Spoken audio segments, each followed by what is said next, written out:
What is going on, ladies and gentlemen? I hope you're all having an amazing day. Yesterday was when Season 6 started, and we're all still trying to figure out which heroes will dominate this season.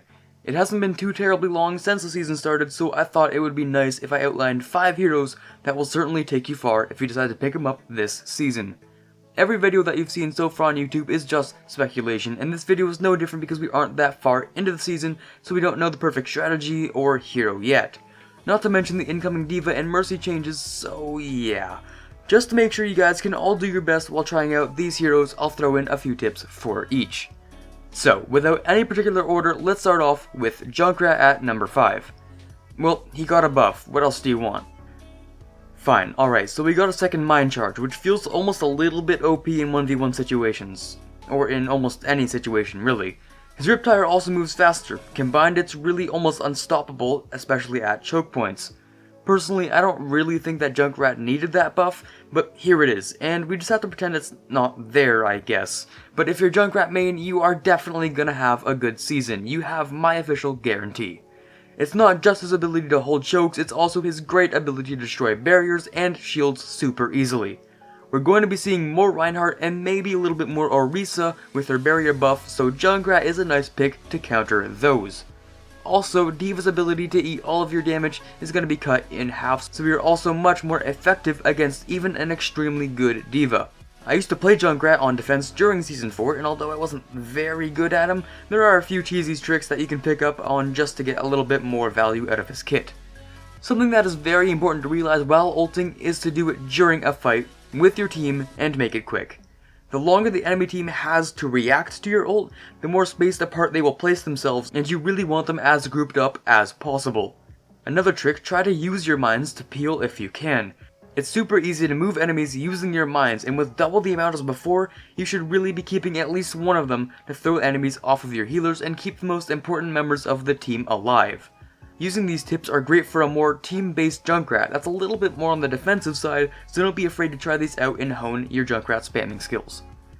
The next hero is Zarya, who's getting closer and closer to becoming one of the best tanks. The recent changes to Graviton are making her even stronger than before, and with dives still prevalent in this season, those bubbles are still really useful on Genji, Doomfist, or even Winston, who's still seeing some pretty decent use. Especially the part about her ult, it used to be really pesky to get those mobile squishies all in one spot, but after the changes it's made her more viable and the dive meta a little bit less. Tips for new Zarya players: use only the personal shield to rack up charge. The ally bubble is really useful to keep people from the brink of death, and it's amazing for peeling. If you're unfamiliar with the term, it means protecting your backline from enemy flankers. Those bubbles can save your Zen from getting one-clipped by a Tracer, or your Lucio from getting Doomfisted. Of course, you'll get charged no matter who's taking the damage, but remember that some heroes are more vulnerable than others. Also, don't try to make it obvious when you use Graviton. The enemy Diva might know what you're doing if you walk right into the team. Try to initiate the fight first and get as many picks as you can before you have to ult. If you can win the fight without ulting at all, that's even better, because Graviton takes a really long time to charge and it can't be wasted at all. For anyone trying out Zarya this season, I'm sure you'll do just fine if you use these tips. The third hero is Lucio. We can't just fill this list out with DPS and tanks and call it good. We have to fill out the comp as much as we can, and if we're taking a good look at what's going on with the other healers, it's not looking very optimistic for Ana. Zenyatta's almost a joke now, which makes me super upset to see my healer main get beat up every time a new patch comes out, but with all the mobility and requirement of more flexible healers, Zenyatta's really getting the short end of the stick here. Mercy's just a complete mess on the PTR right now, so we don't really know how well she'll do on live, but right now it's looking like she'll be a super strong pick when we get to try out her new abilities. Lucio is the best option because of that speed boost, and so long as he has it, we probably won't see him fall out of the meta anytime soon. If I have any tips for brand new Lucio players, it's to try to play it safe at first.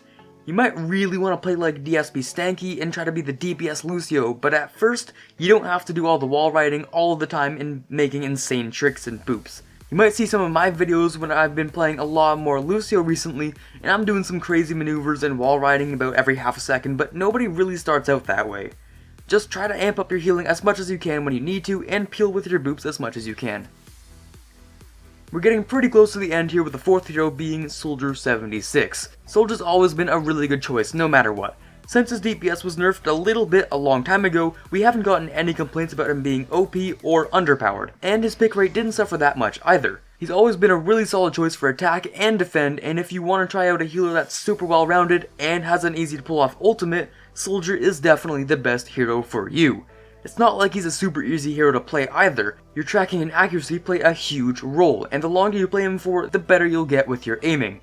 Tips for playing Soldier: it's always a good idea to save your biotic field if you can. If you're near a health pack or someone on your team can heal that missing 50 HP, it's better to let them get their ult charge or to save the lengthy cooldown that biotic field has. Remember that the radius around biotic field is most useful for healing more than one person, so using it in hallways or in confined areas is where it's best placed. Also, if your teammates desperately need healing, placing it down for them even if you don't need it is probably the best course of action, because it keeps them in the fight.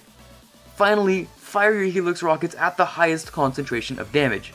It's easy to react to trickling damage over time, but burst damage is something that no healer in the game can protect against. And if you take the high ground and use these tricks, I'm sure you can become an amazing soldier in no time. Finally, the last hero that will definitely help you climb higher is Tracer. Why Tracer?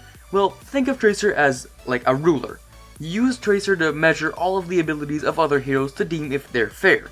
The thing about this kind of game is that you need to have a set point to base everything else around, or else you don't know exactly how to balance very well. Tracer is the only hero that hasn't been touched at all since the launch of the game. I mean, except for the universal ultimate nerf, but whatever. And because she's the building block of balance, she will never be a bad hero. Her ability to one-clip some supports requires a lot of skill, but when mastered, makes her a viable hero in higher tiers as well as lower ones. So no matter what tier you're in, Tracer is almost certainly a really great hero to pick up. Now, I don't play a lot of Tracer, but here are some handy tips that I've picked up over time. It's almost instinctual for me, but blinking during a reload decreases how vulnerable you are during it. It's also really handy to make sure you always have a blink or two saved up so you can get out of a situation when you don't want to be in it. Getting caught without any blinks or recall is the worst thing for a Tracer, especially the recall part. If you can blink to a health pack really easily, save your recall for when you can't, or for when you need to stay on the point and can't afford to step off of it. Remember, always keep a blink or two, and picking up Tracer for the first time might actually bring you super far. It's only been a day into the season, and among the confusion and meta debates, it's always nice to find some heroes that will probably work well throughout the 2 months. Of course, if you enjoyed the video, don't forget to leave a thumbs up and click on the shiny red subscribe button to see more of these videos. This is Gardo signing off, and as always, have a fantastic day.